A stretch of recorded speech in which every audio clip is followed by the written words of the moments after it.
Nunca imaginei que meus próprios filhos pudessem ser capazes de tal crueldade. Eles me jogaram na beira da estrada como um objeto inútil, com apenas uma mala velha.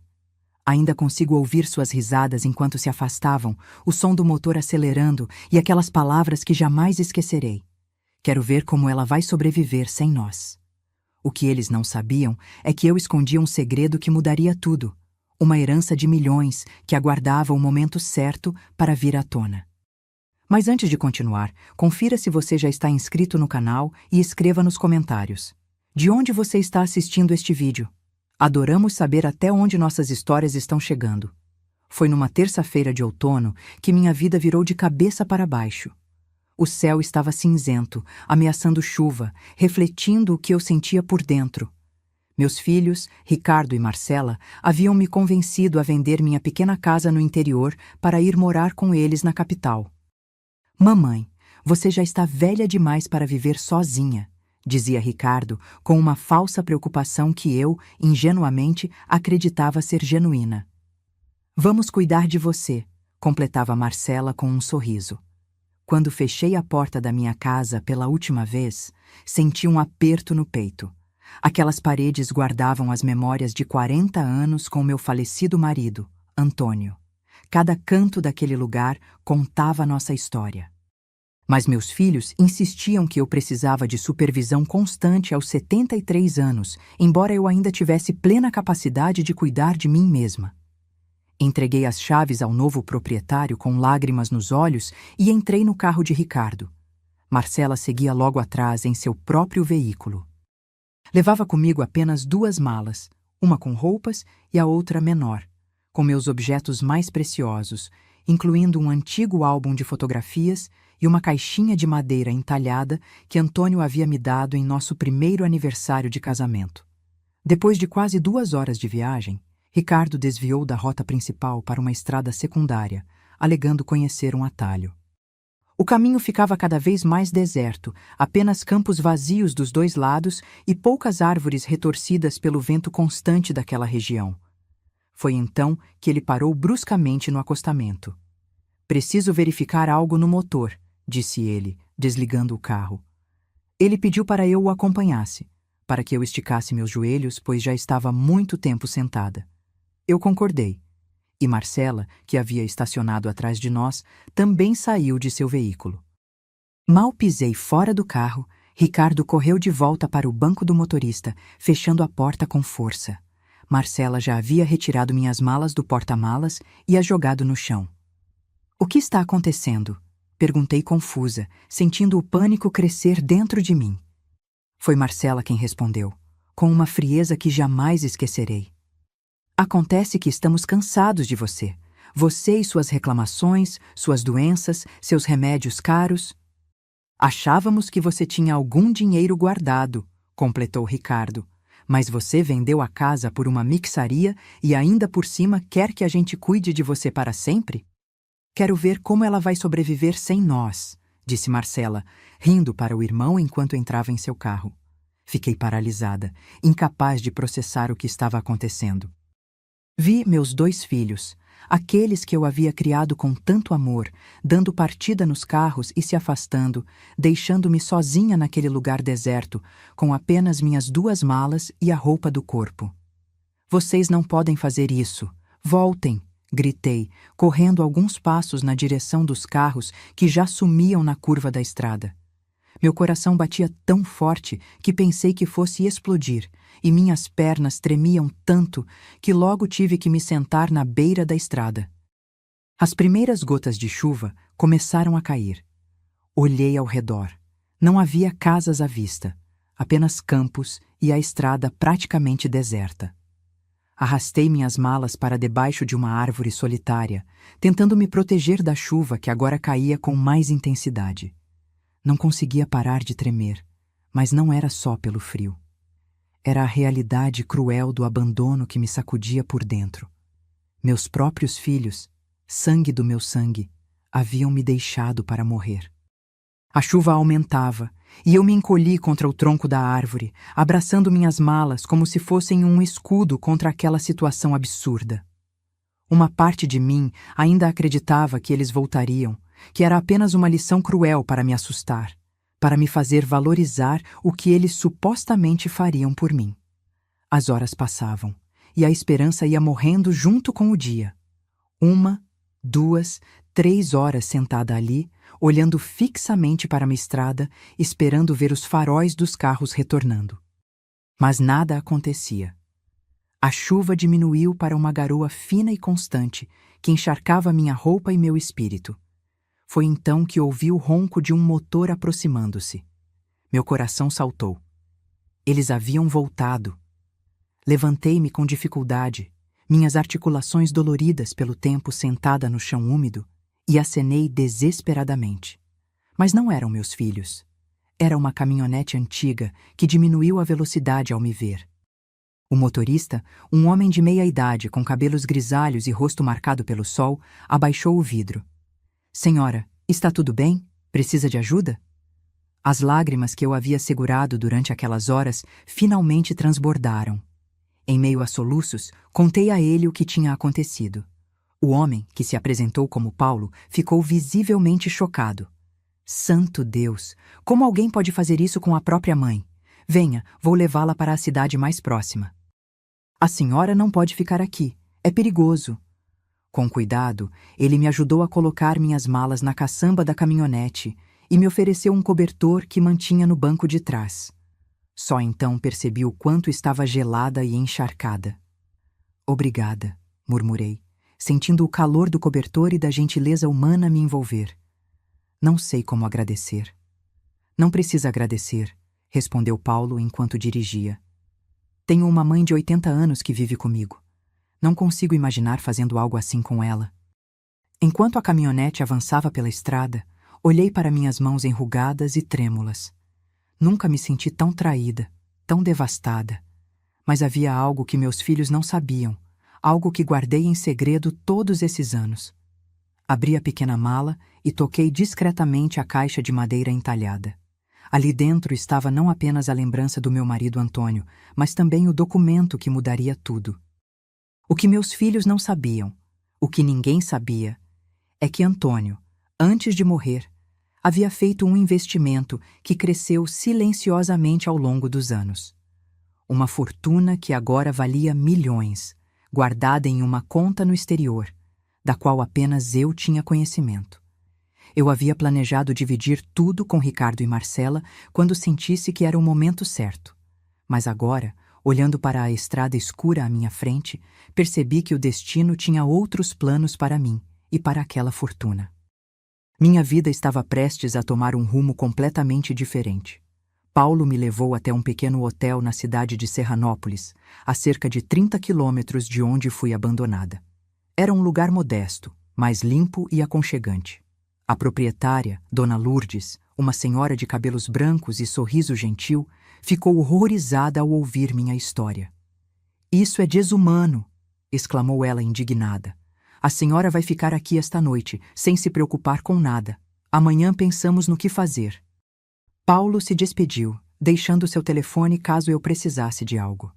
Fiquei emocionada com a bondade daqueles estranhos que fizeram mais por mim em algumas horas do que meus próprios filhos nos últimos anos.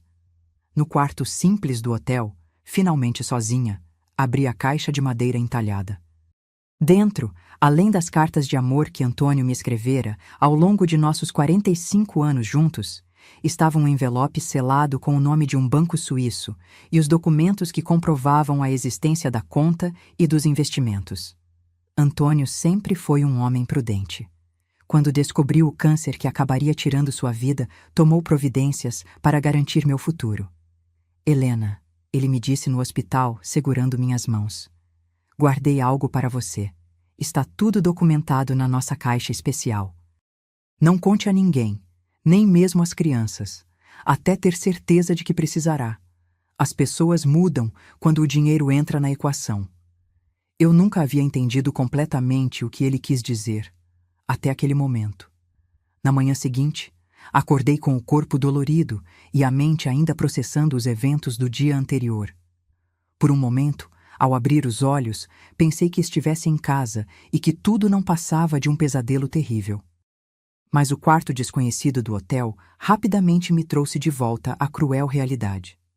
Levantei-me devagar, sentindo cada articulação protestar. Mais do que as dores físicas, carregava o peso da traição que comprimia meu peito como uma pedra. Fui até a janela e abri as cortinas. Serranópolis era uma cidade pequena, mas parecia acolhedora, com suas casas coloridas e o movimento tranquilo de seus habitantes iniciando o dia. Após um banho demorado que ajudou a relaxar meus músculos tensos, desci para tomar café. Dona Lourdes já estava a postos, servindo uma mesa farta com pães caseiros, bolo de fubá, frutas e café fresco. "Bom dia, Dona Helena. Dormiu bem? Parece melhor hoje", disse ela com um sorriso caloroso. "O máximo que poderia, considerando as circunstâncias", respondi, tentando retribuir o sorriso. "Obrigada pela hospitalidade." Enquanto comia, contei mais detalhes sobre minha vida para Dona Lourdes, omitindo apenas a parte da herança. Falei de Antônio, de como criamos nossos filhos, de como sempre tentei ser uma boa mãe. "Como eles puderam fazer isso comigo, Dona Lourdes? O que eu fiz de errado na criação deles?" "A senhora não fez nada errado", ela respondeu, colocando sua mão enrugada sobre a minha. "Alguns filhos simplesmente não valorizam o que têm até que seja tarde demais. A ganância e o egoísmo são males do nosso tempo." Depois do café, Dona Lourdes me apresentou ao sobrinho dela, Gabriel, um jovem advogado que tinha um pequeno escritório na cidade. Relutante a princípio, acabei concordando em conversar com ele. Precisava de orientação legal para acessar minha herança e, mais importante, precisava de alguém confiável para me ajudar. No modesto escritório de Gabriel, contei quase toda a minha história.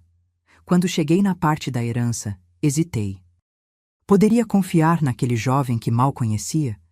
Mas havia algo em seus olhos sinceros que me fez continuar.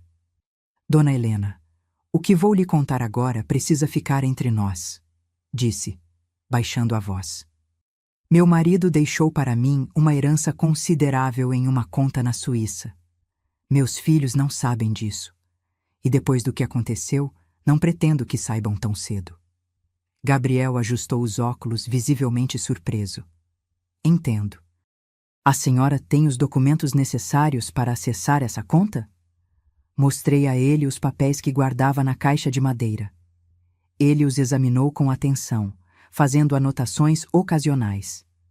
"Dona Helena, esses documentos parecem estar em ordem, mas precisaremos verificar com o banco e tomar algumas providências. Também sugiro registrarmos um boletim de ocorrência pelo abandono que a senhora sofreu. Isso é crime, sabia?" Balancei a cabeça, sentindo uma mistura de tristeza e raiva. "Não quero processá-los, pelo menos não agora. Só quero seguir minha vida e mostrar a eles que posso viver muito bem sem sua ajuda." Gabriel respeitou minha decisão, mas insistiu no boletim de ocorrência como medida de precaução. Concordei, e naquela mesma tarde fomos à pequena delegacia de Serranópolis. O delegado, um homem de meia-idade chamado Carlos, ouviu minha história com uma indignação crescente. "Isso é abandono de incapaz, Dona Helena. É crime grave. Vamos registrar o boletim e podemos dar início a um processo criminal contra seus filhos." Mais uma vez, expliquei que não queria processar Ricardo e Marcela. Não ainda. O delegado respeitou minha vontade, mas deixou claro que o boletim ficaria registrado caso eu mudasse de ideia. De volta ao hotel, comecei a pensar seriamente no futuro. Não poderia ficar ali para sempre, dependendo da bondade de Dona Lourdes. Com a ajuda de Gabriel, entrei em contato com o Banco Suíço. O processo seria um pouco burocrático, mas em algumas semanas eu teria acesso ao dinheiro. Enquanto isso, decidi explorar Serranópolis. Era uma cidade tranquila, com um clima agradável e pessoas acolhedoras. Caminhando pelas ruas de paralelepípedos, passei por uma pequena casa com uma placa de "Vende-se" no jardim. Parei para admirá-la. Era de um amarelo suave, com janelas brancas e um jardim florido, embora um pouco descuidado. Algo naquela casa falou diretamente ao meu coração. No dia seguinte, pedi a Gabriel que investigasse a casa. Descobrimos que pertencia a uma família que havia se mudado para o exterior e estava à venda há algum tempo. O preço era razoável e eu poderia pagar com uma pequena parte da minha herança, assim que tivesse acesso a ela. A senhora está pensando em ficar em Serranópolis? Perguntou Gabriel surpreso. Por que não? Não tenho para onde voltar, e as pessoas aqui têm sido mais família para mim do que meus próprios filhos.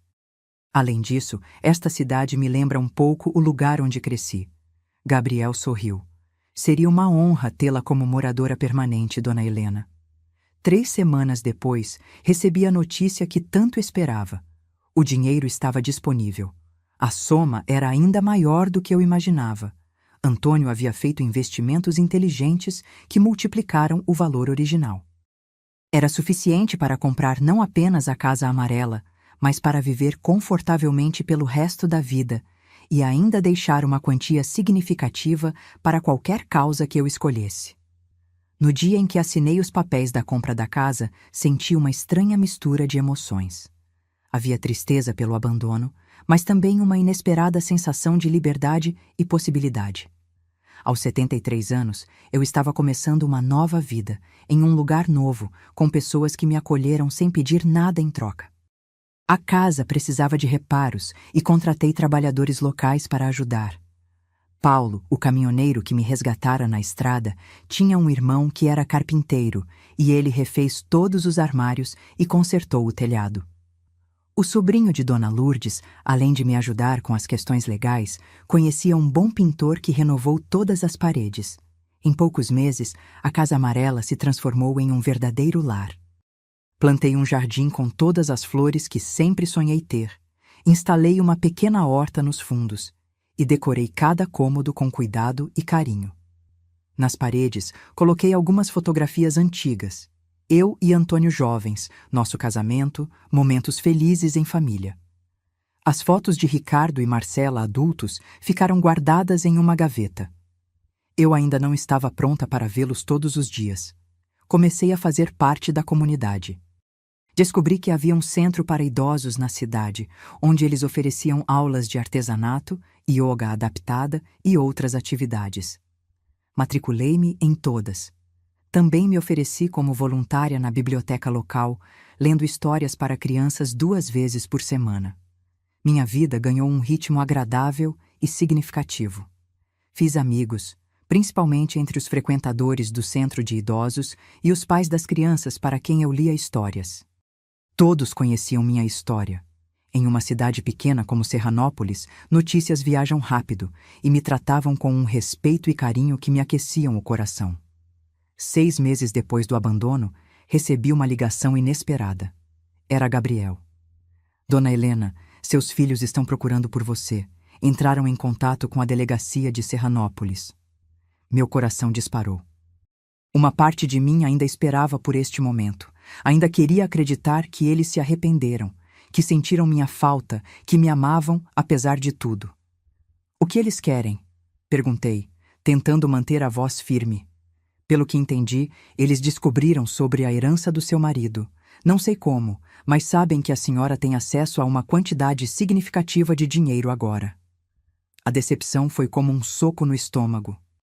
Não era amor que os movia, mas sim a ganância, o mesmo sentimento que os levou a me abandonar naquela estrada deserta. O que devo fazer, Gabriel? Depende da senhora, Dona Helena. Podemos ignorá-los completamente. Ou podemos marcar um encontro, mas em nossos termos, com testemunhas presentes. Respirei fundo, sentindo uma determinação nova crescer dentro de mim. Eles quiseram se livrar de mim quando acharam que eu não tinha nada a oferecer. Agora queriam meu dinheiro. Bem, eu decidiria como e se isso aconteceria. Marque o encontro, Gabriel. Quero olhar nos olhos deles e ouvir o que têm a dizer. O café no centro de Serranópolis estava mais movimentado que o normal naquela manhã de sábado. Escolhi propositalmente um local público para o encontro com meus filhos. Sentei-me em uma mesa perto da janela, de onde podia observar a praça principal e as pessoas que passavam. Vestia um conjunto azul marinho que havia comprado especialmente para a ocasião.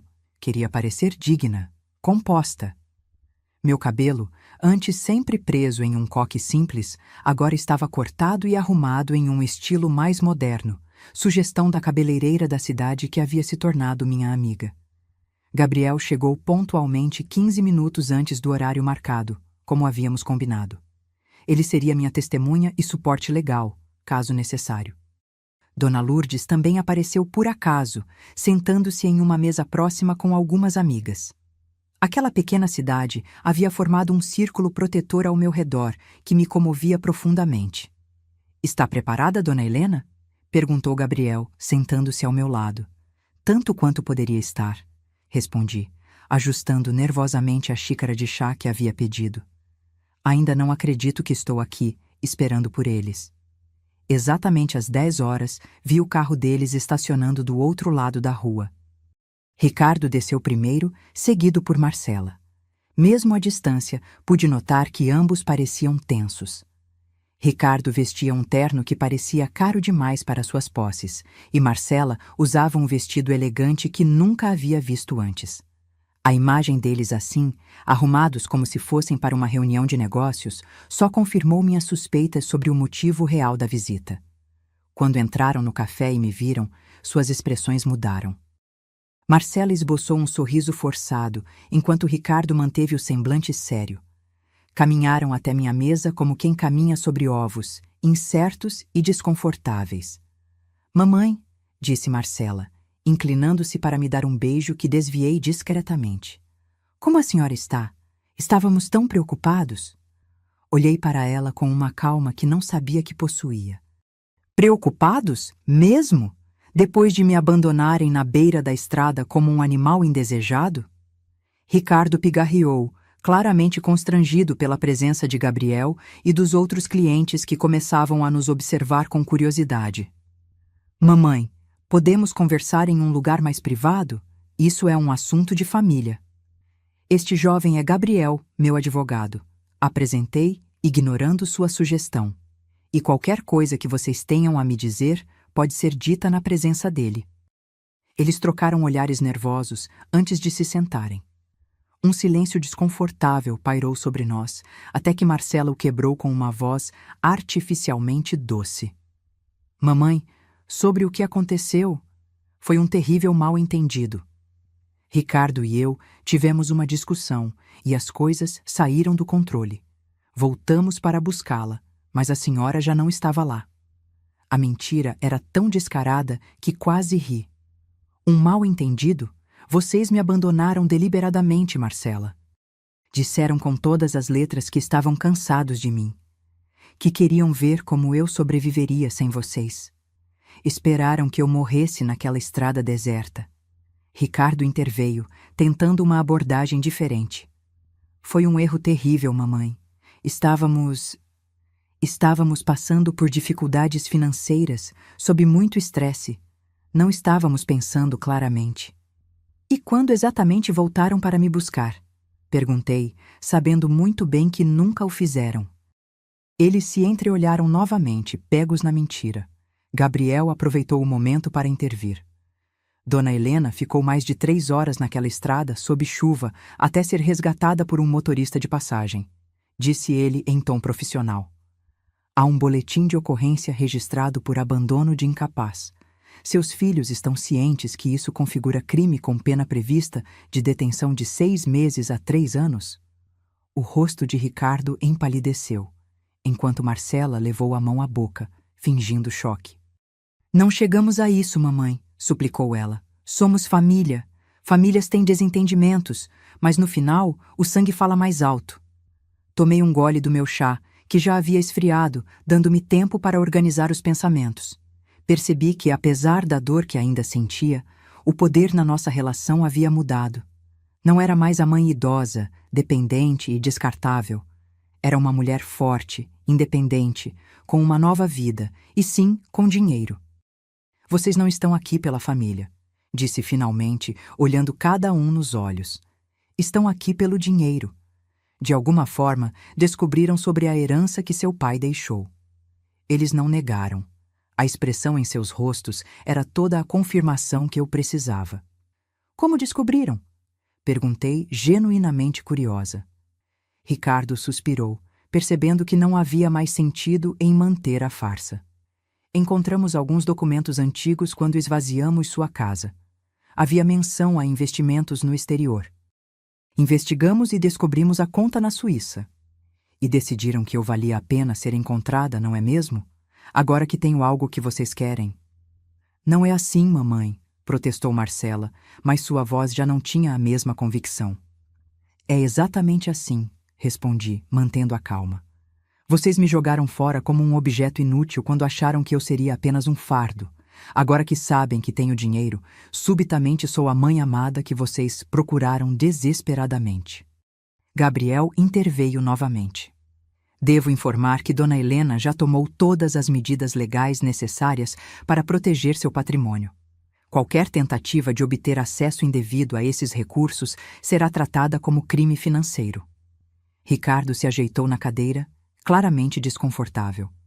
Mamãe, não viemos aqui para tomar seu dinheiro, é seu por direito. Só queríamos reconectar, nos desculpar. Desculpar? Repeti, sentindo a raiva finalmente emergir através da minha calma aparente. Vocês têm ideia do que eu passei? Do medo que senti naquela estrada, sozinha, sob a chuva? Da humilhação de ser resgatada por estranhos? Da dor de perceber que meus próprios filhos, que eu criei com tanto amor, me consideravam descartável? Lágrimas começaram a escorrer pelo meu rosto, mas não eram mais lágrimas de desespero ou tristeza. Eram lágrimas de indignação, de uma raiva justa e necessária. Vocês destruíram algo precioso naquele dia. A confiança que eu tinha em vocês, o amor incondicional que uma mãe sente pelos filhos, tudo isso se quebrou e não sei se algum dia poderá ser reparado. Marcela começou a chorar também, mas não consegui sentir compaixão por suas lágrimas. Eram lágrimas de quem foi pega, não de quem estava genuinamente arrependida. O que podemos fazer, mamãe? Perguntou Ricardo, parecendo derrotado. Como podemos consertar isso? Não sei se podem, respondi honestamente. Algumas traições são grandes demais para serem simplesmente perdoadas e esquecidas. Levantei-me, sinalizando que a conversa havia terminado. Construí uma nova vida aqui. Tenho amigos, propósito, respeito. Não preciso mais de vocês para sobreviver ou ser feliz. A senhora vai nos deserdar? Perguntou Marcela, revelando finalmente sua verdadeira preocupação. Olhei para ela, quase com pena. Ainda não decidi o que farei com o dinheiro. Mas saibam que qualquer decisão será minha, e somente minha. Gabriel se levantou ao meu lado, pronto para me acompanhar para fora. Ricardo fez um último apelo. Podemos pelo menos visitar a senhora de vez em quando? Tentar reconstruir algum tipo de relacionamento? Parei e considerei a pergunta. Apesar de tudo, eram meus filhos. Parte de mim, parte de Antônio. Podem tentar, respondi finalmente. Mas será nos meus termos. E saibam que nunca mais serei a mãe ingênua que vocês conheciam. Aquela mulher ficou para trás, naquela estrada deserta. Saí do café de cabeça erguida, sentindo os olhares dos outros clientes. Alguns de admiração, outros de pena, mas todos de respeito. Dona Lourdes sorriu para mim quando passei por sua mesa, e aquele pequeno gesto de solidariedade me deu forças para continuar caminhando. Do lado de fora, respirei fundo o ar fresco da manhã. A praça estava viva, com crianças brincando, idosos conversando nos bancos, a rotina pacífica de uma pequena cidade que havia se tornado meu refúgio. A senhora foi incrível lá dentro, disse Gabriel quando estávamos longe o suficiente do café. Fui? Perguntei, sentindo-me subitamente exausta. Não sei o que sinto, Gabriel. Uma parte de mim ainda os ama, ainda quer acreditar que eles podem mudar. É o coração de mãe, que nunca desiste completamente. É natural, Dona Helena. Mas a senhora fez o que precisava fazer. Estabeleceu limites claros. O resto, só o tempo dirá. Assenti, pensativa. O confronto havia acabado, mas sabia que suas repercussões continuariam por muito tempo. Ainda havia decisões importantes a serem tomadas, especialmente sobre o que fazer com a herança. Mas naquele momento, caminhando pela praça ensolarada de Serranópolis, senti uma paz que não experimentava desde o dia do abandono. Tinha enfrentado meus demônios e sobrevivido. Tinha olhado nos olhos da traição e não recuado. Tinha finalmente recuperado meu poder. E isso, mais que qualquer quantia em dinheiro, era a verdadeira herança que Antônio havia me deixado. A força para recomeçar, para me reinventar, para encontrar felicidade mesmo depois da tempestade mais devastadora. 2 semanas após o encontro com meus filhos, eu ainda processava as emoções contraditórias que a conversa havia despertado. Uma tarde, enquanto regava as flores no meu jardim, percebi que precisava de algo mais em minha vida, um propósito maior que simplesmente sobreviver e reconstruir minha rotina. Foi nesse momento que vi Marta, uma das minhas vizinhas, passando com 3 crianças. Ela trabalhava na única escola municipal da cidade e frequentemente levava pequenos grupos de alunos para atividades extra-classe. As crianças olharam curiosamente para o meu jardim florido. "Que flores bonitas, dona!" exclamou um menino de aproximadamente 7 anos, com um uniforme um pouco grande demais para seu corpo franzino. "Obrigada, querido", respondi sorrindo. "Vocês gostariam de conhecer o jardim mais de perto?" Os olhos das crianças brilharam e Marta acenou afirmativamente. Levei-os por um pequeno tour, explicando os nomes das flores, como cuidar delas, a importância das abelhas e borboletas. As crianças ouviam fascinadas, fazendo perguntas que revelavam uma curiosidade natural, mas também uma falta de contato com a natureza. Muitos deles nunca viram um jardim como o seu, dona Helena, explicou Marta quando as crianças estavam distraídas, observando uma borboleta pousada em uma margarida. A maioria vem de famílias humildes que vivem em casas sem quintais ou de abrigos temporários na periferia da cidade. Algo dentro de mim se acendeu naquele instante. Uma ideia que começou pequena, como uma semente, mas que rapidamente floresceu em um projeto completo. "Marta, a escola tem uma horta ou um jardim onde as crianças possam aprender sobre plantas?" "Infelizmente não", ela suspirou. "Temos um terreno nos fundos da escola que não é utilizado, mas nunca houve verba ou alguém com conhecimento para desenvolvê-lo." Naquela noite, não consegui dormir. A ideia continuava se expandindo na minha mente. Na manhã seguinte, liguei para Gabriel e expliquei meu plano. Queria doar parte do meu dinheiro para criar um jardim educativo na Escola Municipal de Serranópolis.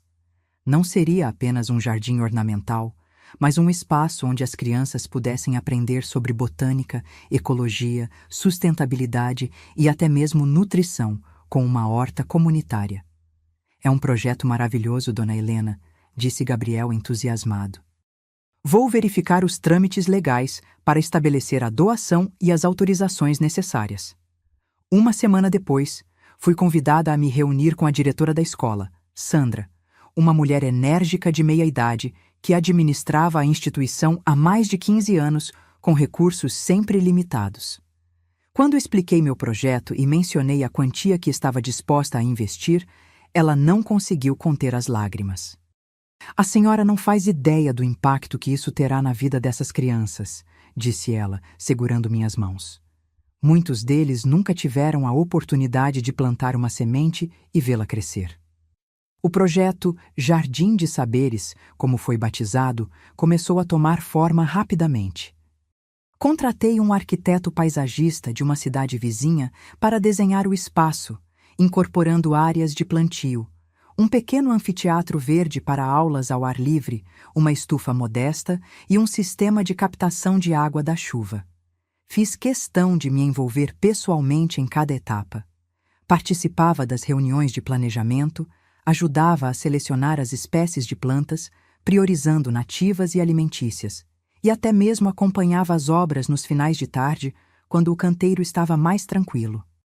Foi durante uma dessas visitas que conheci seu Joaquim, um senhor de 80 anos que havia sido agricultor a vida toda e agora vivia com a filha em Serranópolis.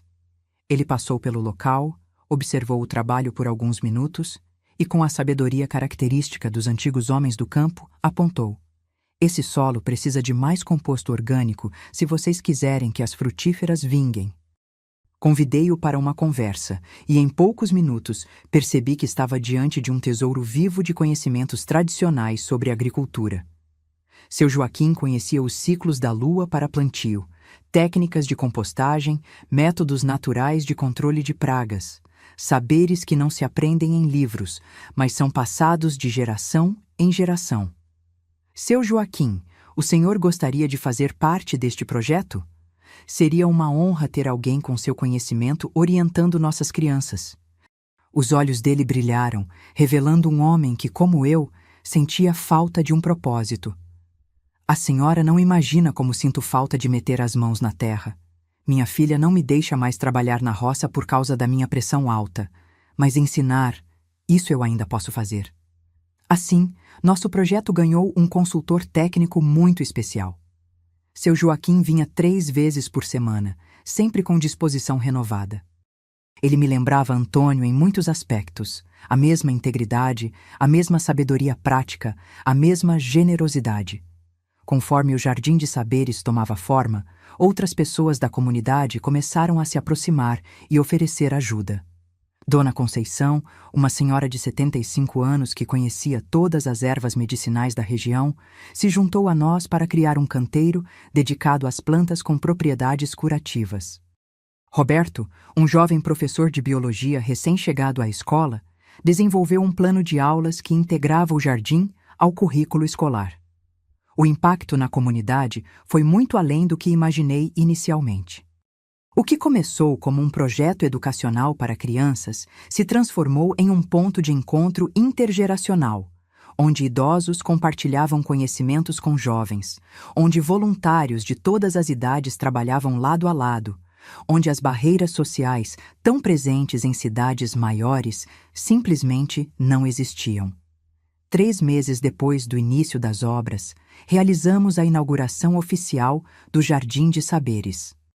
O espaço estava magnífico, canteiros floridos, uma horta já produzindo verduras e legumes, árvores frutíferas ainda pequenas mas promissoras, um sistema de irrigação eficiente alimentado pela água da chuva coletada. Toda a cidade compareceu. As crianças da escola apresentaram poemas e músicas sobre a natureza. A diretora Sandra fez um discurso emocionado, agradecendo a doação.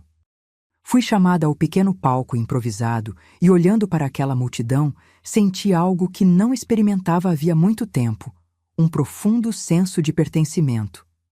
Este jardim não é meu, disse ao microfone com a voz embargada pela emoção. Ele pertence a Serranópolis, às suas crianças, aos seus idosos, a todos que encontrarem aqui um espaço para aprender, ensinar, crescer e se conectar. É a minha forma de agradecer a esta cidade que me acolheu quando eu mais precisava. As palavras saíram naturalmente, vindas do coração. Enquanto falava, vislumbrei no fundo da multidão 2 rostos familiares, Ricardo e Marcela. Eles haviam vindo, sem aviso prévio. Por um momento, nossos olhares se cruzaram, e pude ver uma mistura de surpresa e talvez, seria possível? Um genuíno orgulho nos olhos deles.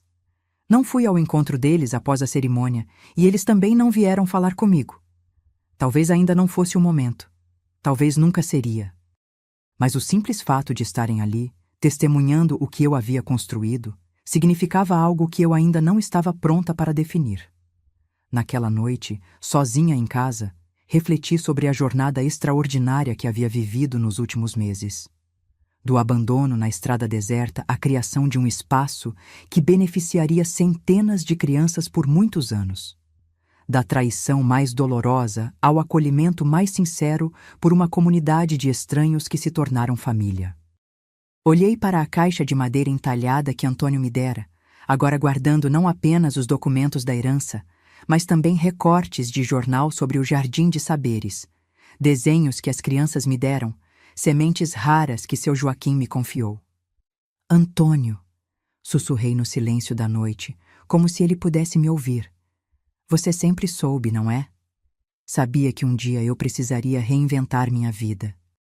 Sabia que o dinheiro que você guardou seria não apenas para minha sobrevivência, mas para me dar a liberdade de encontrar um novo propósito.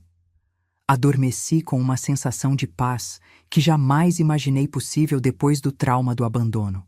A dor ainda estava lá, provavelmente sempre estaria, mas agora era acompanhada de gratidão, esperança e um propósito maior que transcendia minha própria história. O Jardim de Saberes rapidamente se tornou o coração da comunidade. Além das atividades escolares regulares, começamos a oferecer oficinas de jardinagem aos fins de semana, cursos de culinária saudável usando os alimentos da horta e um programa especial onde idosos compartilhavam seus conhecimentos tradicionais com as crianças. 2 vezes por semana eu ia até lá para dar aulas de jardinagem. Ver os olhos das crianças brilhando quando uma semente que elas plantaram começava a brotar era uma recompensa que nenhum dinheiro poderia comprar. Elas me chamavam carinhosamente de Vovó das Flores, um título que eu carregava com mais orgulho do que qualquer diploma.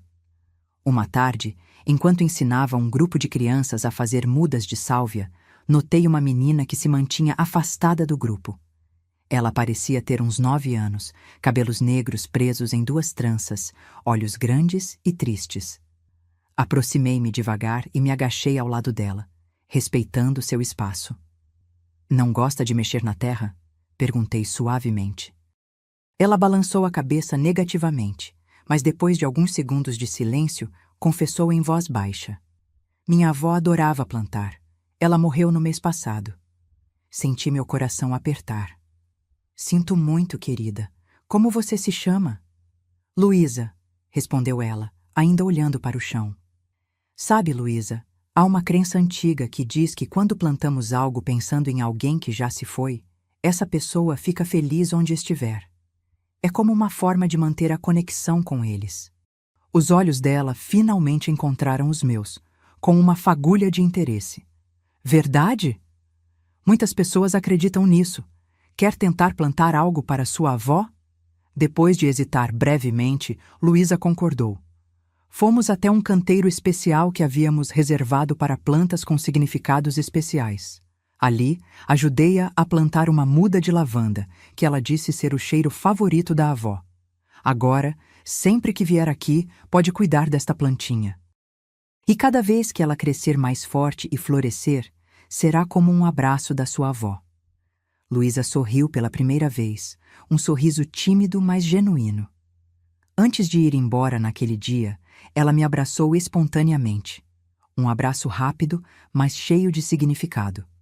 Aquele momento com Luísa me fez pensar em como jardins podem ser espaços de cura.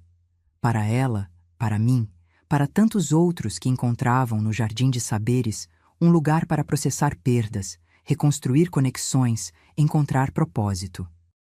Nas semanas seguintes, notei que Luísa sempre chegava mais cedo para cuidar de sua lavanda.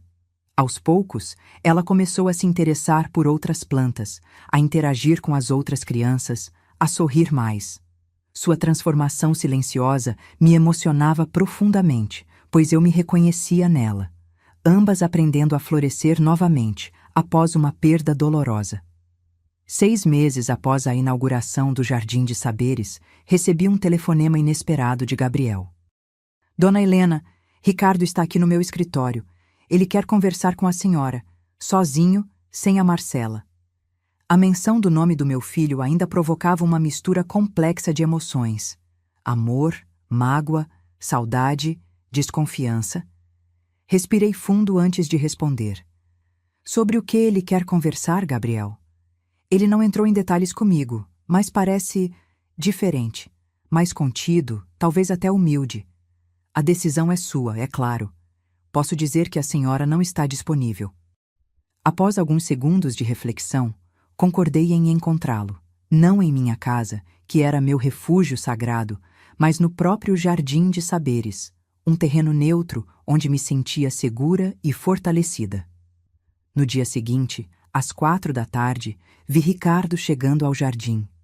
Ele estava sozinho como prometido, vestindo roupas simples, jeans e uma camisa azul clara, bem diferentes do terno caro que usara em nosso último encontro. Parecia ter envelhecido nos últimos meses. Novas rugas marcavam seu rosto e seus ombros estavam ligeiramente curvados, como se carregassem um peso invisível. Eu o esperava no pequeno anfiteatro verde, onde costumávamos dar aulas ao ar livre. Um lugar público o suficiente para me sentir protegida, mas tranquilo o bastante naquele horário para permitir uma conversa privada. Ricardo se aproximou hesitante, claramente nervoso. Quando chegou perto, notei algo que não havia visto antes. Seus olhos, tão parecidos com os de Antônio, estavam marejados. "Olá, mãe", disse ele com a voz embargada. "Olá, Ricardo", respondi, mantendo a compostura. "Sente-se, por favor." Ele se sentou ao meu lado no banco de madeira, mantendo uma distância respeitosa. Por alguns momentos, ficamos em silêncio, observando as crianças que trabalhavam com seu Joaquim do outro lado do jardim, preparando o solo para o plantio de legumes de inverno. "Este lugar é incrível", comentou finalmente. "Todo mundo na cidade fala dele, do bem que está fazendo." "Obrigada", respondi simplesmente. "Por que quis me ver, Ricardo?" Ele respirou fundo, como quem reúne coragem. "Mãe, eu vim pedir perdão. Não pelo dinheiro, não para tentar reaver alguma herança. Vim porque não consigo mais viver com o que fiz." Suas palavras pareciam sinceras, mas eu já havia sido enganada antes. Mantive-me em silêncio, esperando que continuasse. "Desde aquele dia na estrada não tenho paz. Acordo no meio da noite pensando na senhora, sozinha na chuva. O que fizemos, o que eu fiz, foi imperdoável." "Por que agora, Ricardo? O que mudou?" Ele passou a mão pelo rosto, enxugando uma lágrima que escapara. "Marcela e eu brigamos. Ela ainda está obcecada com a ideia de conseguir parte da herança, mas eu percebi que o dinheiro não importa. Perdi minha mãe por causa de ganância, por causa de uma estupidez sem tamanho." Fez uma pausa, reunindo pensamentos.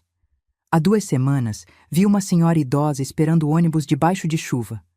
Por um momento, pensei que fosse a senhora. Parei o carro e ofereci carona.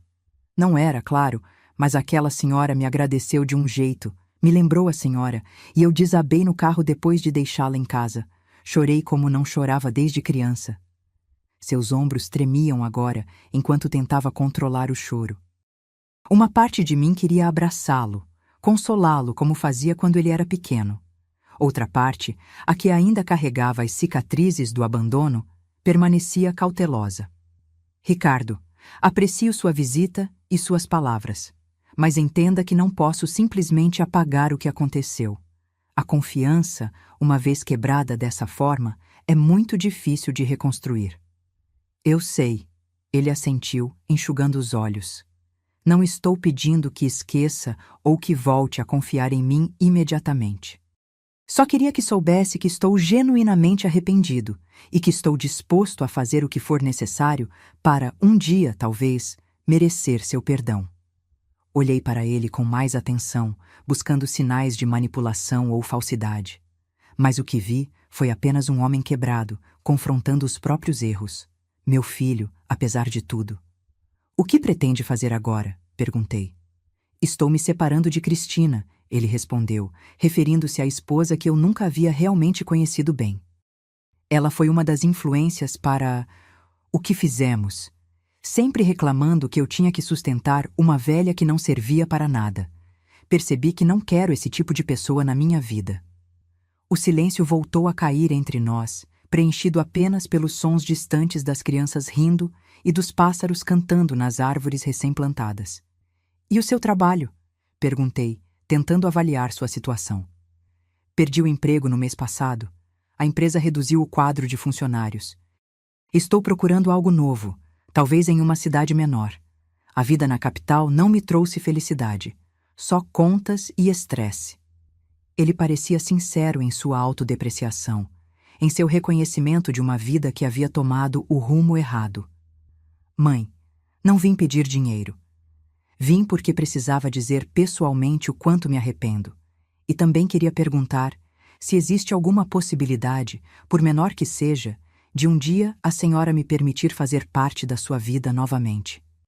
Respirei fundo, sentindo o peso daquela pergunta, Uma resposta rápida seria injusta, para ele e para mim. Precisava ser honesta. Ricardo, não posso responder isso agora. Preciso de tempo. Preciso ver ações, não apenas palavras. O que fizeram, o que você fez, me quebrou de um jeito que você não consegue imaginar. Eu entendo. Mas, continuei, surpreendendo a mim mesma, estou disposta a dar um primeiro passo. Os olhos dele se arregalaram com um brilho de esperança. Seu Joaquim, aquele senhor trabalhando com as crianças ali, precisa de um assistente. Alguém para ajudar com o trabalho mais pesado no jardim, preparar o solo, construir novos canteiros. É um trabalho voluntário, algumas horas por semana. Se você estiver genuinamente interessado em reconstruir algo, poderia começar ajudando a construir algo concreto, algo que beneficia outros. Não era o que ele esperava ouvir, percebi imediatamente. Trabalho braçal, voluntário, orientado por um idoso, tão distante do executivo de terno caro que ele um dia fora. Eu adoraria, respondeu, após alguns momentos de reflexão. Quando posso começar? Amanhã, se quiser. Venha às 8 da manhã. Seu Joaquim gosta de pontualidade. Ricardo assentiu, um pequeno sorriso se formando em seus lábios. Estarei aqui. Quando ele se levantou para ir embora, senti um impulso que não consegui conter. Levantei-me também e, hesitante, estendi a mão para tocar seu braço. Ricardo, não prometo que tudo voltará a ser como antes. Não sei se algum dia conseguirei confiar plenamente novamente, mas estou disposta a observar, a dar uma chance para que você demonstre, com ações, esse arrependimento. Ele segurou minha mão brevemente, com um respeito que não demonstrava há décadas. Obrigado, mãe. É mais do que mereço.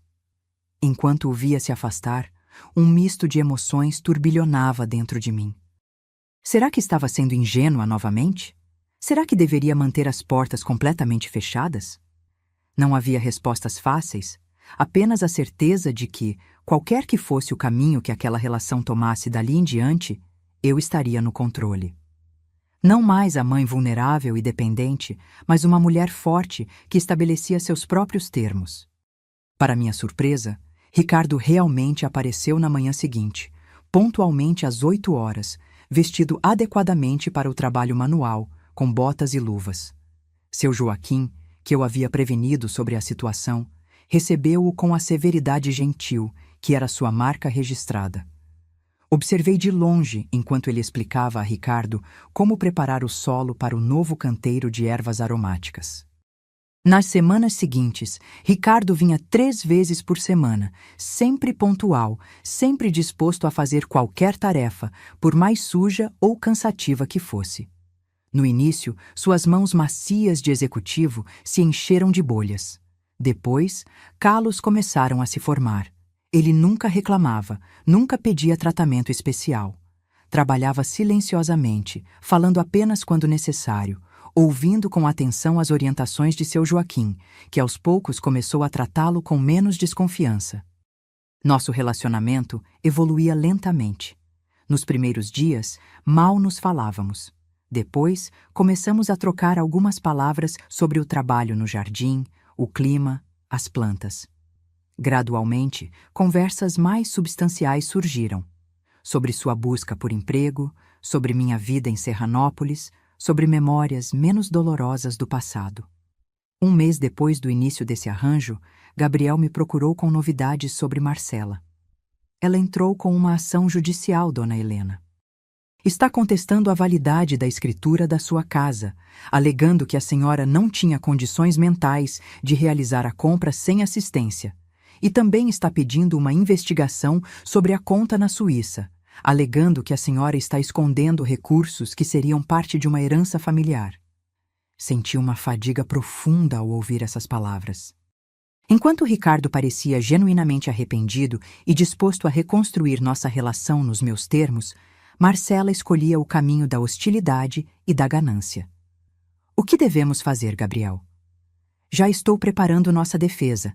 Temos todos os documentos em ordem, avaliações médicas que comprovam sua plena capacidade mental, testemunhas do seu comportamento equilibrado desde que chegou à cidade. Juridicamente, estamos em posição forte, mas será desgastante, completei, e doloroso. Ele assentiu compreensivo. Dona Helena, se me permite a sugestão, a senhora pode resolver isso de uma vez por todas, de uma forma que Marcela não espera. Como? Faça um testamento claro e detalhado. Defina exatamente como quer que seus bens sejam distribuídos após seu falecimento, espero que daqui a muitas décadas. Estabeleça condições, se quiser. E isso tiraria qualquer poder de manipulação que Marcela pensa ter. A ideia fez sentido imediato. Um testamento seria uma forma de retomar completamente o controle sobre minha vida e meu legado. Nos dias seguintes, refleti profundamente sobre o que queria deixar como herança. Não apenas bens materiais, mas valores, princípios, um legado que transcendesse o dinheiro. O Jardim de Saberes havia se tornado minha verdadeira paixão, e as crianças que o frequentavam, especialmente aquelas em situação de vulnerabilidade, como a pequena Luísa, ocupavam um lugar especial no meu coração. Quando finalmente me sentei com Gabriel para redigir o testamento, tinha ideias claras e bem definidas. Quero criar uma fundação, expliquei. A Fundação Antônio e Helena, dedicada a manter o Jardim de Saberes e expandir seu trabalho para outras comunidades. A maior parte da herança irá para esta fundação. Gabriel tomava notas, impressionado com a clareza dos meus planos. Para Ricardo, deixarei uma quantia modesta, suficiente para recomeçar a vida com dignidade, mas não o bastante para que se acomode. E apenas se ele continuar demonstrando, através de ações concretas, que realmente mudou. E quanto a Marcela? Suspirei, sentindo o peso daquela decisão. Para Marcela, deixarei a mesma quantia que deixarei para Ricardo, mas em forma de um fundo que só poderá ser acessado para tratamento médico ou emergências comprovadas. O restante, ela receberá apenas se demonstrar uma mudança genuína de atitude nos próximos anos. A senhora tem certeza dessas condições? Elas podem ser contestadas juridicamente. Tenho. E quero uma cláusula adicional. Se algum deles contestar judicialmente o testamento, perderá automaticamente o direito a qualquer parte da herança, que será integralmente destinada à fundação. Gabriel assentiu, admirado com minha firmeza. Isso certamente desencorajará disputas legais. Quando o testamento ficou pronto, devidamente registrado e protegido por todas as garantias legais possíveis, senti como se um peso tivesse sido retirado dos meus ombros. Pela primeira vez desde o abandono, tinha pleno controle sobre meu destino e sobre o legado que deixaria. Decidi que Ricardo deveria saber sobre o testamento. Não os detalhes específicos, mas o fato de que ele existia e que incluía condições relacionadas ao comportamento futuro dele e de Marcela. Numa tarde tranquila no Jardim de Saberes, depois que ele havia terminado de construir um novo sistema de irrigação para a horta, chamei-o para uma conversa. Ricardo, fiz meu testamento, disse diretamente. Ele me olhou surpreso, mas não demonstrou ansiedade ou ganância. Entendo. E fico feliz que a senhora esteja organizando essas questões com tranquilidade. Quero que saiba que suas atitudes nos próximos anos e as de Marcela determinarão o que receberão quando eu me for. Não estou usando isso como ameaça ou manipulação, apenas estabelecendo consequências claras para escolhas futuras. Ele assentiu, pensativo. É justo. E honestamente, mãe, depois de tudo o que fiz, eu não esperaria nem merecia nada. Estou aqui porque quero reconstruir nossa relação, não pelo dinheiro. Pela primeira vez desde o reencontro, percebi que talvez, apenas talvez, houvesse uma chance real de reconciliação com pelo menos um dos meus filhos. Não uma reconciliação baseada no esquecimento ou na negação do passado, mas em um novo entendimento, em novos termos, em uma relação adulta reconstruída sobre alicerces mais honestos. Os anos seguintes trouxeram transformações profundas não apenas para mim, mas para toda a comunidade de Serranópolis. O Jardim de Saberes floresceu além das expectativas mais otimistas, tornando-se um modelo replicado por escolas de outras cidades da região. A pequena Luísa, que plantara lavanda em memória da avó, agora era uma adolescente dedicada que coordenava um grupo de jovens jardineiros. Sua lavanda havia se transformado em um arbusto majestoso que perfumava todo o canteiro de plantas medicinais. Quando completou 15 anos, pediu para comemorar seu aniversário no jardim. Um pedido que me encheu de orgulho e emoção. Seu Joaquim, que continuava ativo apesar dos 86 anos, havia se tornado uma lenda viva na cidade. Suas técnicas de agricultura tradicional, antes vistas como ultrapassadas, agora eram valorizadas por sua sustentabilidade e respeito ao meio ambiente. Um professor da Universidade Estadual vinha regularmente documentar seus conhecimentos para um livro sobre saberes populares agrícolas. Ricardo surpreendeu a todos, inclusive a mim mesma, com sua transformação. Depois de meses como voluntário no jardim, conseguiu um emprego como administrador em uma cooperativa agrícola da região. Mudou-se para Serranópolis, alugando uma casa simples perto da Praça Central. Lentamente, começou a reconstruir sua vida sem os excessos materiais de antes, mas com uma serenidade que nunca havia demonstrado. Nossa relação evoluiu para algo que eu não ousaria imaginar após o abandono. Não era a mesma relação mãe-filho de antes. Aquela havia morrido naquela estrada deserta. Era algo novo, mais maduro, baseado em respeito mútuo e limites claros. Jantávamos juntos uma vez por semana. Conversávamos sobre o jardim, sobre a vida na cidade, sobre o futuro. Raramente falávamos do passado, e quando o fazíamos, era com uma honestidade crua que, embora dolorosa, ajudava no processo de cura. Marcela seguiu um caminho diferente.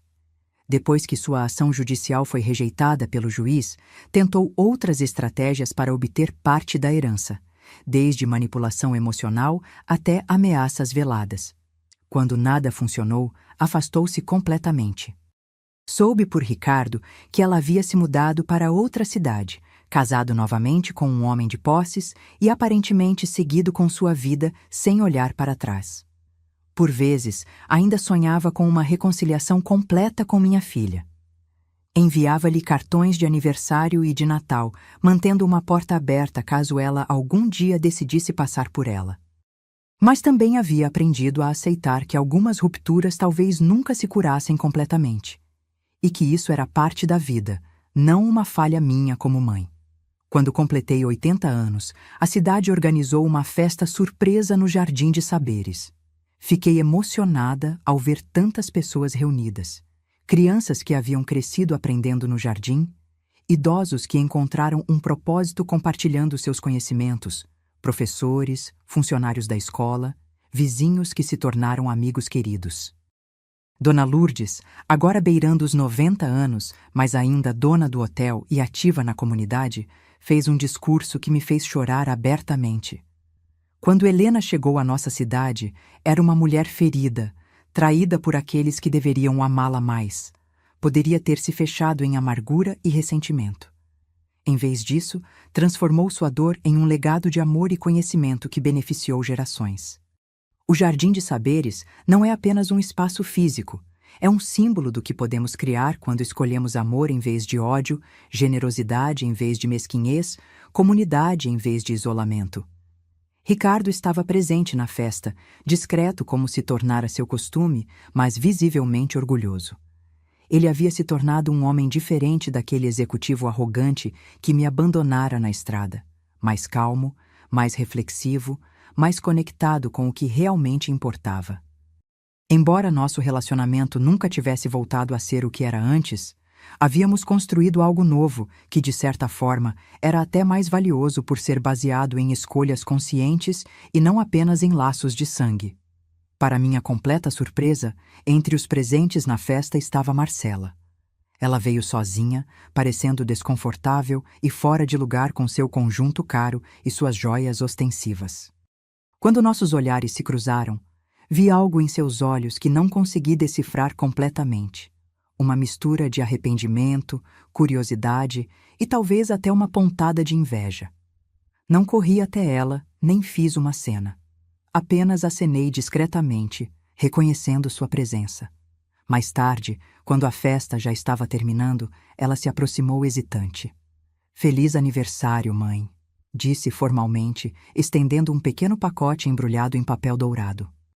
Não sabia o que comprar para alguém que parece ter tudo o que precisa. O comentário poderia soar irônico, ou até maldoso, mas percebi que havia uma pergunta implícita ali. Como eu havia conseguido construir uma vida tão plena depois de tudo o que acontecera? "Obrigada por vir, Marcela", respondi, aceitando o presente. "E não tenho tudo o que preciso. Sempre senti falta de você." Ela desviou o olhar, visivelmente desconfortável com a honestidade direta. "Este lugar é incrível", comentou, olhando ao redor para o jardim iluminado por lanternas coloridas. "Nunca imaginei que a senhora seria capaz de criar algo assim." "Eu também não", confessei. "Mas a vida tem um jeito interessante de nos surpreender, não é mesmo?" Conversamos por alguns minutos. Nada profundo, nada transformador. Apenas palavras educadas entre duas mulheres que um dia haviam sido mãe e filha e agora eram quase estranhas. Quando ela se despediu, não houve promessas de visitas futuras ou de reconstrução de laços. Apenas um adeus civilizado que poderia significar qualquer coisa. Mais tarde, sozinha em casa, abri o presente. Era um broche de ouro em forma de flor. Caro, elegante, impessoal. Anexo, um cartão com apenas algumas palavras. "Talvez um dia possamos conversar de verdade. Marcela." Aquele "talvez" pairou em minha mente por muitos dias. Não alimentei expectativas exageradas, mas guardei aquela pequena semente de possibilidade em um canto do coração. O tempo havia me ensinado que a vida raramente segue os caminhos que planejamos, tanto para o bem quanto para o mal. A Fundação Antônio e Helena foi oficialmente estabelecida no meu 81º aniversário. Com o apoio legal de Gabriel, criei uma estrutura que garantiria a continuidade do Jardim de Saberes e permitiria a expansão do projeto para outras comunidades. Ricardo aceitou meu convite para fazer parte do conselho administrativo. Não como meu filho, mas como alguém que havia provado seu compromisso com a visão do projeto. O tempo passou mais rápido do que eu poderia imaginar. Aos 85 anos, meus passos já não eram tão firmes e precisava da ajuda de uma bengala para caminhar pelo jardim que tanto amava. Mas minha mente permanecia clara e cada dia trazia novas alegrias e descobertas. Certa manhã de primavera, recebi uma visita inesperada. Uma jovem mulher de aproximadamente 25 anos bateu à minha porta. Tinha os mesmos olhos de Marcela, o mesmo formato de rosto, mas havia uma gentileza em sua expressão que me lembrava Antônio. "Dona Helena, meu nome é Carolina, sou filha da Marcela, sua neta." Fiquei paralisada por alguns instantes, incapaz de processar completamente o que estava acontecendo. Marcela nunca havia mencionado uma filha e Ricardo também nunca falara de uma sobrinha. "Por favor, entre!" consegui dizer finalmente, abrindo mais a porta. Carolina entrou timidamente, carregando uma pequena mala. Sentamo-nos na sala e ela começou a explicar. "Minha mãe me teve quando tinha 40 anos, de seu segundo casamento. Ela nunca falou muito sobre a família dela, apenas mencionava às vezes que tinha um irmão e uma mãe com quem havia perdido contato. Foi apenas recentemente, depois que me formei na Faculdade de Botânica, que encontrei por acaso um artigo sobre o Jardim de Saberes. Havia uma foto sua, e o texto mencionava que a fundadora era Helena, uma senhora que havia criado o projeto após ser abandonada pelos filhos." Ela fez uma pausa, claramente emocionada. Confrontei minha mãe com o artigo e ela finalmente me contou toda a história. Foi difícil de ouvir. Mas também explicou muitas coisas sobre ela, sobre como ela sempre foi distante, sempre obcecada com segurança financeira a ponto de ser cruel, às vezes. "E você decidiu me procurar", concluí, ainda tentando absorver a existência daquela neta que não sabia que tinha. "Sim, minha mãe não sabe que estou aqui. Ela não aprovaria, mas senti que precisava conhecê-la, entender essa parte da minha história que sempre foi um mistério." Naquele momento, olhando para Carolina, tão jovem, tão corajosa por buscar a verdade mesmo contra a vontade da mãe, senti uma onda de emoção que não consegui conter. Lágrimas escorreram pelo meu rosto enrugado. Você se parece com seu avô, disse, pegando um retrato de Antônio que mantinha sobre a mesa. Tem os olhos dele, e algo na maneira como segura a cabeça, um pouco inclinada quando está concentrada. Carolina sorriu, tocando o retrato com reverência. Mãe nunca fala dele. Tem apenas uma foto antiga, escondida em uma gaveta. Acho que as memórias são dolorosas para ela. Nem todas as memórias são dolorosas, respondi. Tenho tantas histórias felizes para contar sobre seu avô. Sobre os primeiros anos com seus pais, quando eram pequenos e a vida era mais simples. Naquela tarde, compartilhei com Carolina histórias que havia guardado por anos.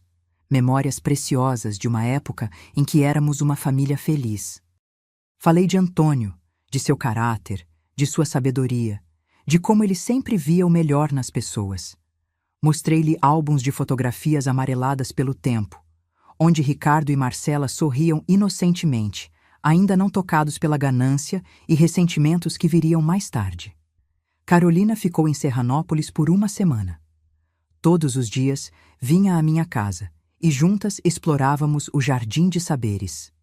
Seu conhecimento de botânica impressionou até mesmo seu Joaquim, agora com 92 anos e ainda supervisionando o jardim com olhos atentos. No último dia de sua visita, ela me fez uma pergunta que eu temia. Vovó, posso chamá-la assim? A senhora acha que minha mãe algum dia pode mudar? Que ela pode se arrepender de verdade do que fez? Refleti longamente antes de responder.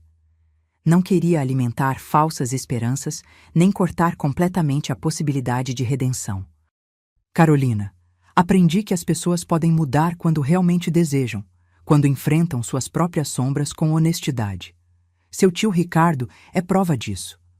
Mas a mudança não pode ser forçada nem manipulada. Vem de dentro de uma decisão profunda e pessoal. Sua mãe precisa fazer essa jornada por si mesma, se e quando estiver pronta. Ela assentiu, compreensiva além de sua idade. Vou continuar tentando alcançá-la, disse com determinação. E voltarei para visitá-la, se me permitir. Há tanto que quero aprender sobre nossa família, sobre o jardim, sobre a senhora.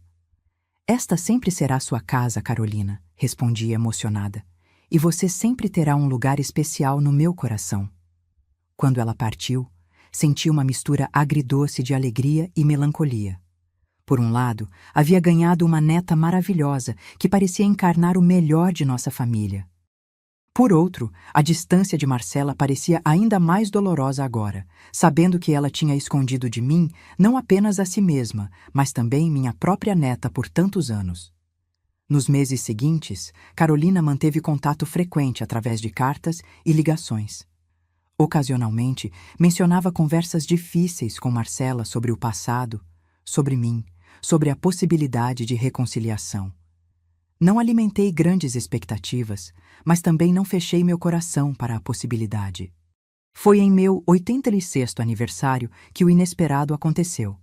Carolina havia me avisado que viria para a pequena celebração que fazíamos anualmente no Jardim de Saberes.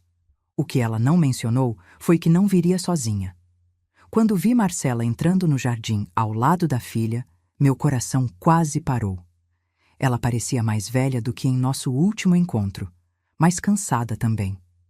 Havia algo diferente em seu olhar, menos altivo, menos defensivo. Ricardo, que já estava na festa, ficou visivelmente tenso ao ver a irmã. Aproximei-me dele e toquei seu braço gentilmente. Está tudo bem, sussurrei. Vamos recebê-la com tranquilidade. Ele assentiu, respirando fundo. Anos de terapia e autorreflexão haviam lhe dado ferramentas para lidar com situações difíceis sem reagir impulsivamente. Marcela se aproximou hesitante, claramente desconfortável e vulnerável de uma maneira que nunca havia demonstrado antes. Feliz aniversário, mãe, disse, estendendo um buquê de flores silvestres, não compradas em uma floricultura cara, mas aparentemente colhidas à mão. Carolina insistiu que eu viesse. Disse que talvez fosse hora de tentar consertar algumas coisas, enquanto ainda há tempo. Não houve abraços emocionados, nem declarações dramáticas de perdão. Apenas um momento frágil de reconhecimento mútuo, de aceitação da possibilidade, por menor que fosse, de algum tipo de cura. Durante a festa, observei Carolina movendo-se confortavelmente entre mim, Ricardo e Marcela, criando pequenas pontes de comunicação, suavizando arestas com sua presença gentil. Ela era como Antônio nesse aspecto também. Um pacificador natural, alguém que via o melhor nas pessoas mesmo quando elas não conseguiam ver em si mesmas. Mais tarde, quando a maioria dos convidados já havia partido, Marcela pediu para falar comigo a sós. Caminhamos lentamente até o pequeno banco sob a jabuticabeira que havia plantado no primeiro ano do jardim. Carolina me contou sobre a fundação, começou ela, olhando para as próprias mãos. Sobre o trabalho que a senhora tem feito aqui, sobre como Ricardo mudou. Permaneci em silêncio, permitindo que ela encontrasse suas próprias palavras, seu próprio caminho. Passei muito tempo com raiva, continuou. Raiva da senhora, de papai por esconder o dinheiro, de Ricardo por se reconciliar com a senhora, de mim mesma pelo que fizemos naquele dia. Sua voz falhou na última parte, e percebi que era provavelmente a primeira vez que ela realmente verbalizava seu papel no abandono. Durante anos, convenci-me de que tinha justificativas, que a senhora era difícil, exigente, que seria um fardo insuportável. Mas a verdade, que só agora consigo admitir, é que fui movida por ganância e egoísmo. E quando descobri sobre a herança, a raiva só aumentou. Não porque a senhora tinha dinheiro, mas porque percebi que havia jogado fora nossa relação por nada. Lágrimas silenciosas escorriam por seu rosto, e notei pela primeira vez as rugas profundas ao redor de seus olhos, os fios grisalhos que ela já não se preocupava em esconder com tinta cara. Não estou pedindo perdão, continuou. Nem esperando herança ou qualquer coisa material. Carolina me mostrou que perdi algo muito mais valioso do que dinheiro. Perdi anos que poderia ter passado com a senhora, aprendendo, crescendo, sendo uma família de verdade. Estendi a mão enrugada e toquei a dela levemente. Nunca é tarde demais para começar de novo, Marcela. Não voltaremos ao que éramos antes. Isso é impossível. Mas podemos construir algo novo se você estiver genuinamente disposta. Ela apertou minha mão de volta. Um gesto simples que comunicava mais do que palavras poderiam. Gostaria de tentar, disse baixinho. Não sei como, não sei se conseguirei, mas gostaria de tentar.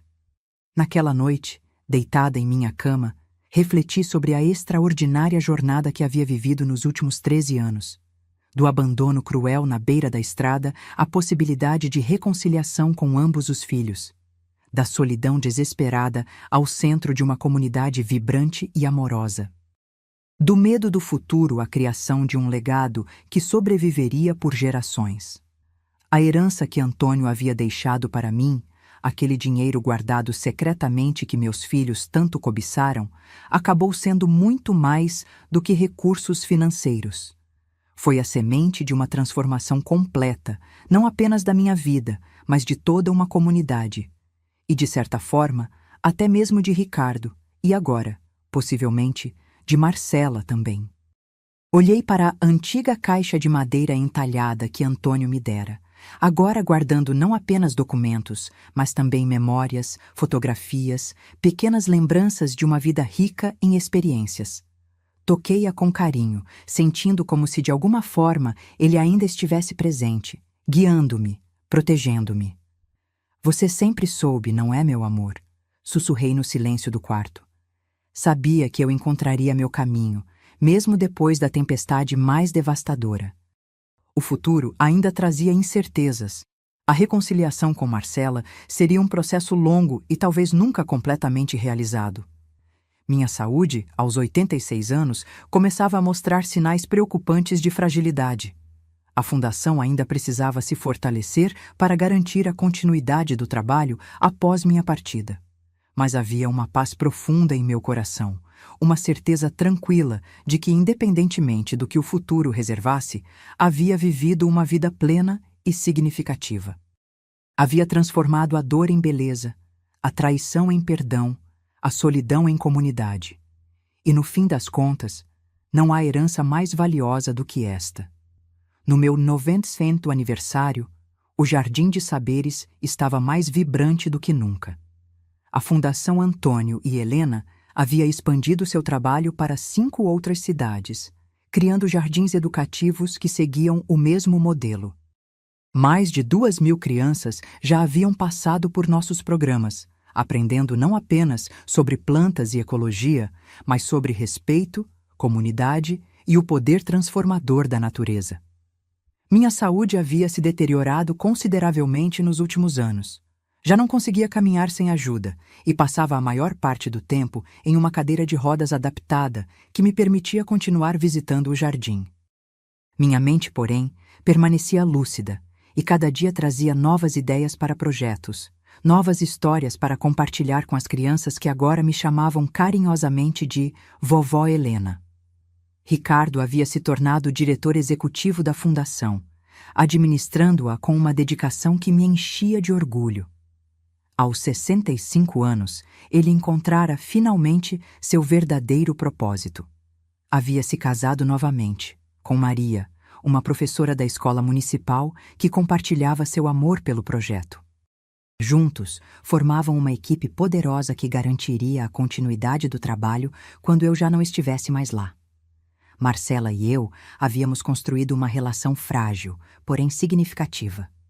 Ela nunca se mudou para Serranópolis, nunca se envolveu diretamente com o jardim como Ricardo, mas visitava regularmente. Nossos encontros, antes tensos e formais, haviam se suavizado com o tempo. Conversávamos sobre Carolina, sobre o passado, não mais com acusações ou ressentimentos, mas com uma aceitação madura do que havia acontecido e do que havíamos nos tornado desde então.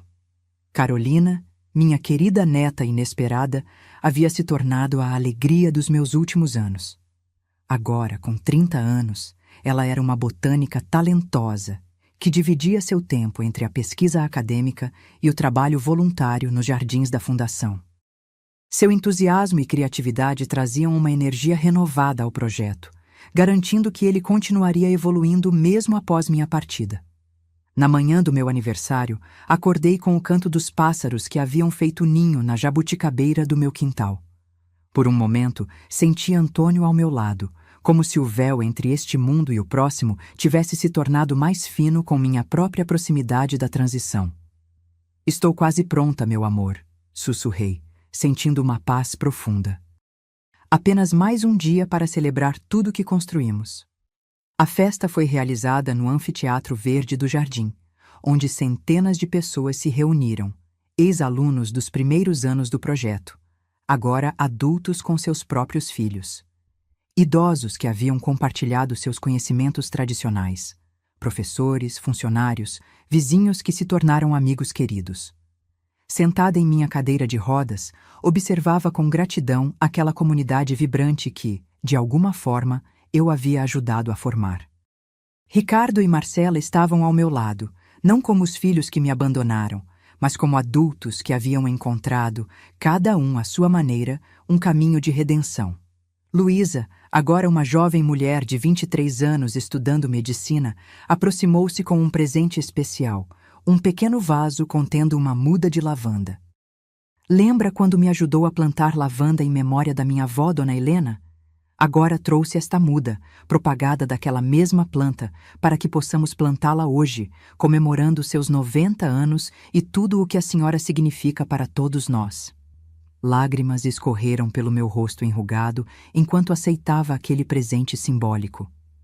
O ciclo estava completo. A pequena menina que encontrara a cura através do jardim agora oferecia o mesmo para mim. Com a ajuda de Ricardo e Carolina, plantamos a muda de lavanda em um local especial perto da entrada do jardim. Enquanto as mãos jovens e fortes faziam o trabalho que minhas mãos trêmulas já não conseguiam, Olhei ao meu redor para o espaço vibrante de vida que havia crescido a partir de sementes plantadas em tempos de dor profunda. Vovó, disse Carolina baixinho, a senhora transformou uma tragédia em um milagre. Nos ensinou que mesmo nos momentos mais escuros, podemos escolher criar beleza. Sorri, tocando seu rosto com carinho. Não fui eu, querida, foi o amor. O amor que seu avô plantou em mim, que cresceu mesmo quando tentaram arrancá-lo pela raiz. O amor que encontrei nesta comunidade, nas crianças, nos idosos que compartilharam sua sabedoria. O amor que nunca desiste, nunca falha, nunca se esgota. Naquela noite, depois que todos se foram, pedi para ficar um pouco mais no jardim. A noite estava clara, com milhares de estrelas brilhando no céu escuro. Ricardo empurrava minha cadeira de rodas pelos caminhos que conhecíamos tão bem, parando ocasionalmente para que eu pudesse tocar uma flor, sentir o perfume de uma erva, ouvir o suave murmúrio da água no sistema de irrigação. Sabe, mãe, disse ele depois de um longo silêncio, aquele dia na estrada foi o pior erro da minha vida, mas de alguma forma levou ao melhor trabalho que já fizemos juntos. A vida é assim, meu filho. Raramente segue o caminho que planejamos, tanto para o bem quanto para o mal. O importante não é o que acontece conosco, mas o que escolhemos fazer com isso. Ele se agachou ao lado da minha cadeira, segurando minha mão enrugada entre as suas. A senhora nos perdoou de verdade? Depois de tudo? Olhei para seu rosto, agora marcado por rugas de expressão que falavam de uma vida vivida com propósito. Perdoar não significa esquecer ou fingir que a dor nunca existiu, Ricardo. Significa escolher não deixar que essa dor defina o futuro. E sim, eu perdoei. Primeiro a mim mesma, por talvez não ter sido a mãe perfeita que vocês precisavam. Depois a vocês, por serem humanos capazes tanto de crueldade quanto de redenção. Ele assentiu com lágrimas nos olhos. Passaremos isso adiante, mãe. O trabalho da fundação, o jardim, as lições que a senhora nos ensinou, seu legado viverá por gerações. Este é o verdadeiro significado de herança, respondi, olhando para as estrelas. Não o dinheiro que Antônio deixou, mas os valores, as sementes de transformação que plantamos juntos. Essas nunca morrem, apenas se multiplicam. 3 meses depois, em uma manhã tranquila de primavera, parti pacificamente durante o sono. Encontraram-me com um leve sorriso no rosto, como se estivesse tendo um sonho agradável. Meu funeral foi realizado no Jardim de Saberes, como havia deixado especificado em meu testamento. Não houve roupas pretas, nem lamentos exagerados. Apenas histórias compartilhadas, música suave e centenas de sementes distribuídas para que cada pessoa presente plantasse uma em sua própria casa ou comunidade. A caixa de madeira entalhada que Antônio me dera ficou com Carolina, junto com diários que havia escrito nos últimos anos, documentando não apenas minha jornada pessoal, mas também o crescimento do projeto e as lições aprendidas ao longo do caminho. Ricardo e Marcela, juntos pela primeira vez em muitos anos, sem tensão ou ressentimento, plantaram uma árvore em minha memória. Uma jabuticabeira que levaria anos para dar frutos, mas que um dia proporcionaria sombra e alimento para muitas gerações futuras. A Fundação Antônio e Helena continuou florescendo sob a liderança de Ricardo e a orientação técnica de Carolina. Novas ideias foram implementadas, novos jardins foram criados, novas vidas foram tocadas. O legado se expandiu de maneiras que eu jamais poderia ter imaginado naquele dia terrível quando fui abandonada na beira da estrada.